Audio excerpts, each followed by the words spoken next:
Hi, நம்ம யோபு புஸ்தகத்தில் வாசிக்கிறோம்ல, அந்த தீக்கோழி இதுதான்.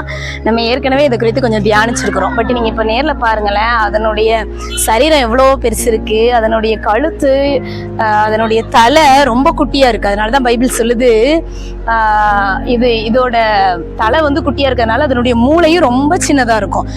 அது சரீரம் தான் அவ்வளோ பெருசை தவிர அதனுடைய மூளை ரொம்ப குட்டியானது. அதனால அதுக்கு தன்னையும் காப்பாற்றிக்க முடியாது, தன்னுடைய குஞ்சுகளையும் காப்பாற்ற முடியாது.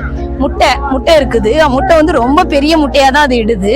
ஆனா அந்த முட்டையை எங்கேயாவது வச்சுட்டு அது எஸ்கேப் ஆயிரும். அந்த முட்டையை அடகாக்கணும், அதை பாதுகாக்கணும், தன்னுடைய ஜென்ரேஷனை இன்க்ரீஸ் பண்ணணும் அப்படிங்கிற ஞானம்லாம் அந்த தீக்கோழிக்கு ரொம்ப கம்மி.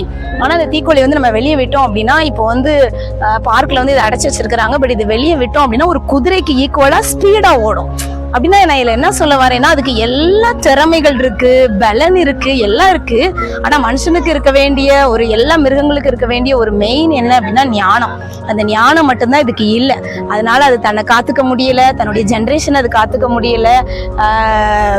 அதுவே சில இடத்துல தலை உள்ள போகுதுன்னு சொல்லி உள்ள விட்டுருமா, அப்புறம் பார்த்தா பின்னாடி உடம்பு வராதுல்ல, அப்படியே அது சிக்கி நிறைய செத்துட்டு இருக்கு அப்படின்னு சொல்லி நம்மளுடைய ஆராய்ச்சிகள்ல சொல்றாங்க. ஆனா நம்ம எறும்பை பாக்குறோம், அது ரொம்ப குட்டியா இருந்தாலும் அது ஞானமானது. ஆனா நெருப்புக்கோழி பார்க்க அவ்வளோ ஆச்சரியமா பிரம்மாண்டமா இருக்குது, எவ்வளோ பெருசு இருக்கு பாருங்க.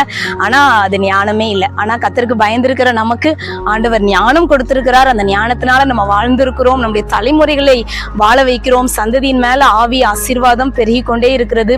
அப்படிப்பட்ட கிருபைகளை பெற்றிருக்கிற நாம், அந்த ஞானத்தின் பொக்கிஷமாகிய ஆண்டவரை நமக்கு துணையாய் கொண்டு ஜீவிக்கிற நாம் பாக்கியவான்கள். கர்த்தர் உங்களை ஆசீர்வதிப்பாராக. God bless you. Thank you.